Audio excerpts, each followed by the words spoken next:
All right, welcome to part 2 of notes 1-3. We are on page 12, right? So recall that we ended at the try these E. Okay, so we're on page 12 and we're starting number 9. It says think about the equation 5a times 5a times 5a equals 5. Why can you rewrite the equation as 5a times 5a times 5a equals 5 to the first? And the reason is because 5 is equal to 5 to the first power.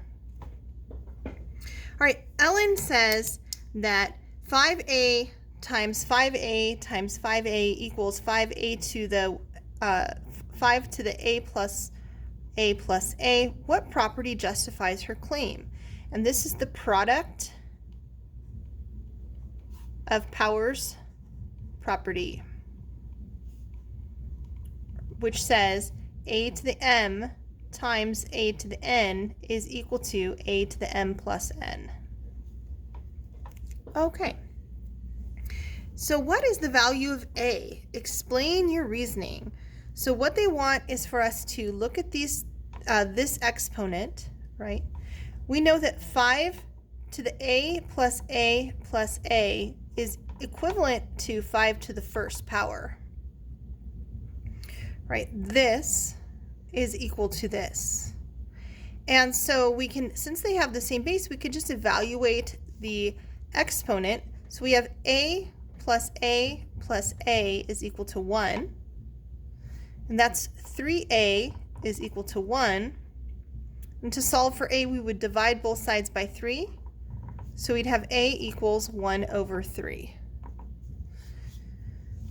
Okay, and so we could check this back. If I add, if a is 1/3, and I check it, I'll check it right here.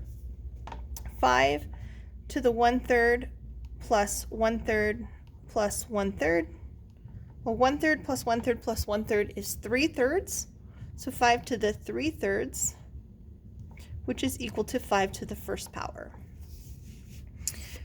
In the equation, 5a times 5a times 5a equals 5. The power 5 to the a is used as a factor 3 times.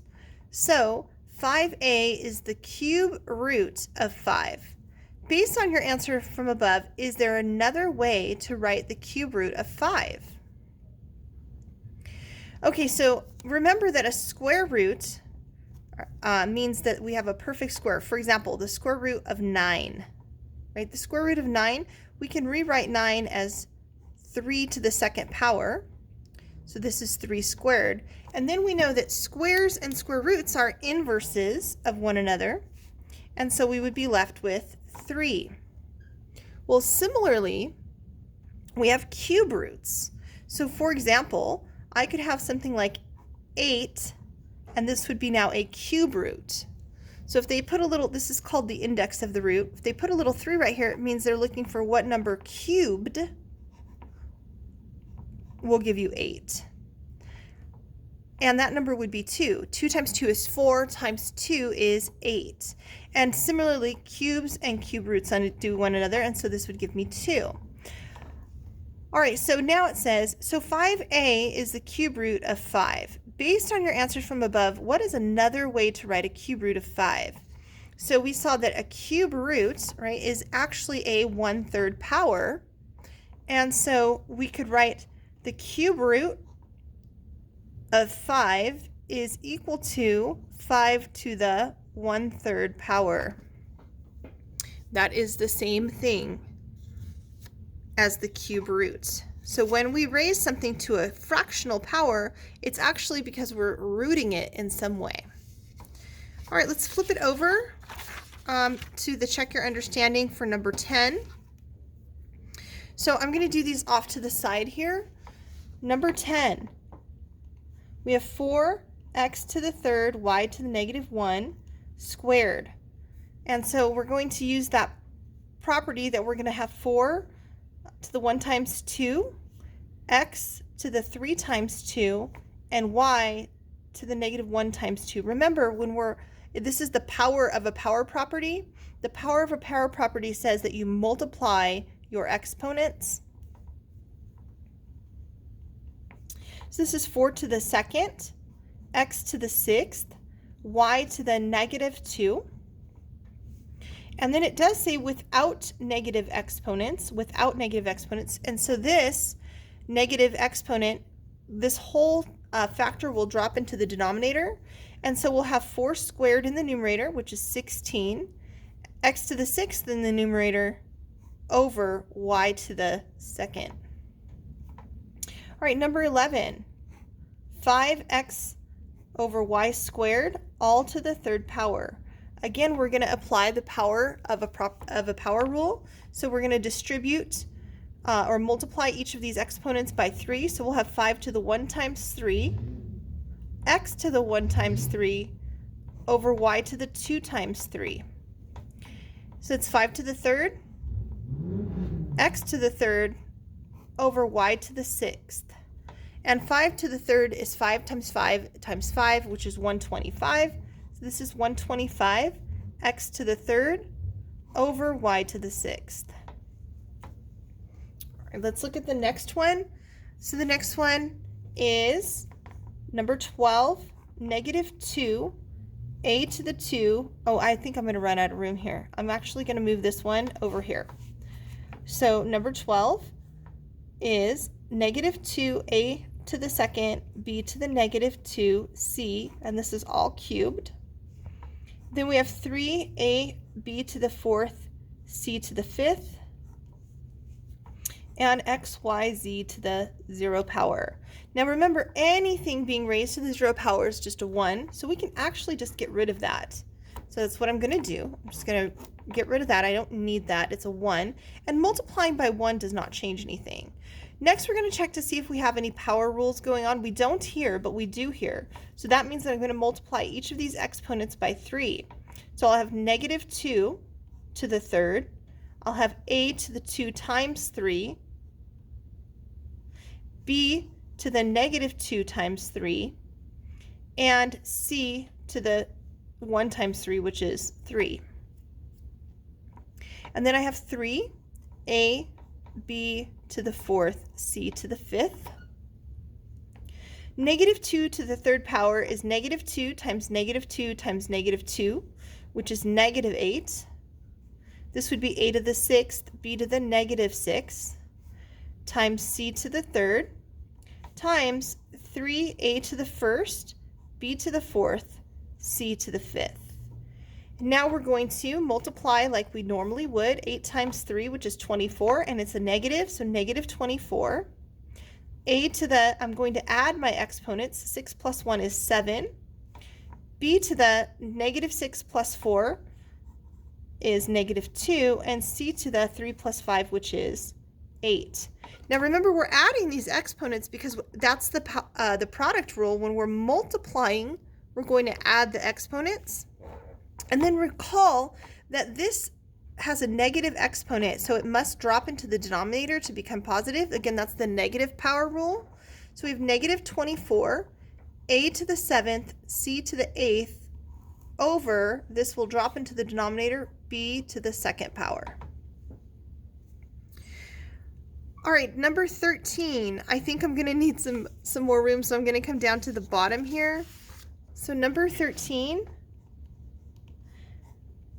4fg to the negative 2, negative 4fg cubed h to the positive 2, and 3gh to the 4th, all to the negative 1. So always we have to do the power rule first.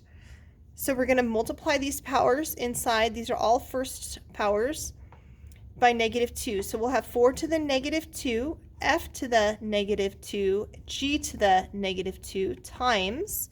Now this 2 is multiplying all of these, so we're going to raise all of these to the 2nd power. So it's negative 4 to the 2nd power. Remember, when I have a negative value, I always put parentheses around it. And then this would be f to the 2nd. G to the 3 times 2 is 6. and then h to the second. And then we will have 3 to the negative 1, g to the negative 1, and h to the 4 times negative 1, which is negative 4. Okay, now since we're multiplying, right, we can add our exponents.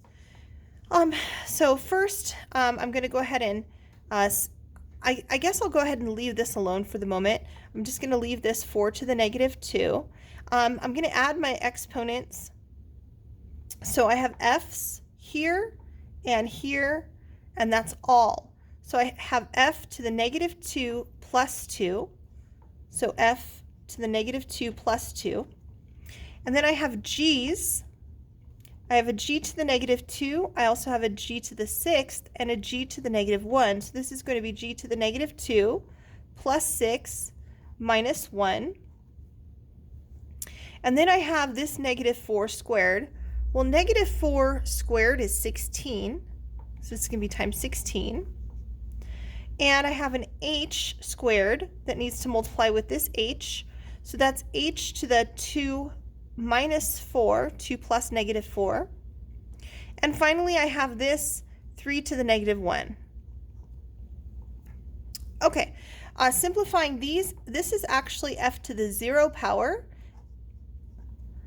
And this is going to drop down into the denominator. So I'm going to make a fraction bar now, and in this 4 to the second is going to drop into the denominator. Okay, and then we have g to the negative 2 plus 6 is 4, minus 1 is 3. Then I have a 16. I'm going to pull that 16 out to the front. And then I have h to the 2 minus 4, which is h to the negative 2. And this 3 is also being raised to a negative exponent, so I'll put it to the denominator, and that becomes a positive 1. All right, so I'm going to have, let's see, 16. F to the 0 cancels to a 1. We don't need to worry about it. And then we have g to the 3rd. This is going to drop into your denominator, so h squared. This would be 16. And then we also have a 3. Now my 16s can cancel. And I have g to the 3rd over 3h squared. All right, let's move on to number 14. I'm going to start doing these on a separate sheet of paper because I'm running out of room. So number 14, 2ab over a squared b to the negative 2, all to the negative 3 power. So remember, this is the quotient, the quotient power rule that we have to distribute to the entire fraction.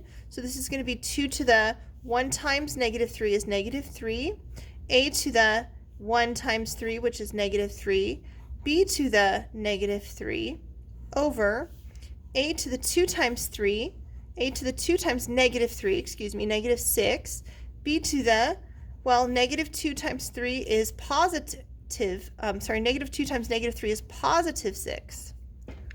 Okay, now, we can go ahead and apply the quotient rule. The quotient rule says we're going to subtract the exponents. So I'm not going to do anything with the 2 to the negative 3 yet, other than I'm going to move this down into the denominator. So this will be 2 to the positive 3. And then I have a to the negative 3 minus negative 6, right? Negative 3 minus negative 6. And b to the negative 3 minus 6. Okay, so this is going to become positive right here. So that's negative 3 plus 6. This is a to the 3rd, b to the negative 9, over 2 to the 3rd is 8. And this has to move into the denominator because of the negative exponent. So that's going to be a to the 3rd over 8, b to the 9th. Number 15, we have this whole value, and they're trying to be sneaky because there's a bunch of stuff inside, but it's all being raised to the 0 power. Therefore, it is 1. Okay, number 16 is s to the 1/4 times s to the 1/4 times s to the 1/4 times s to the 1/4, which is s to the 1/4 plus 1/4 plus 1/4 plus 1/4, which is s to the 4/4, which is just s to the first power. And finally, number 17, we have t to the 1/6 times t to the 1/6 times t to the 1/6, and this is all raised to the second power. So we're going to multiply these exponents by that, 2. We get t to the 2/6, right? 2 times 1/6. I'll do that off to the side. T to the 1/6 times 2 over 1 is t to the, multiply straight across, 2/6. And so each of these will be t to the 2/6 and t to the 2/6. Now you can simplify these fractions if you want, or you can just go ahead and add since they have a common denominator. This is t to the 2/6 plus 2/6 plus 2/6, which is t to the 6th sixths, which is t to the first power. All right, this has been part 2 of notes 1-3. I hope you took good notes, and I'll see you tomorrow in class.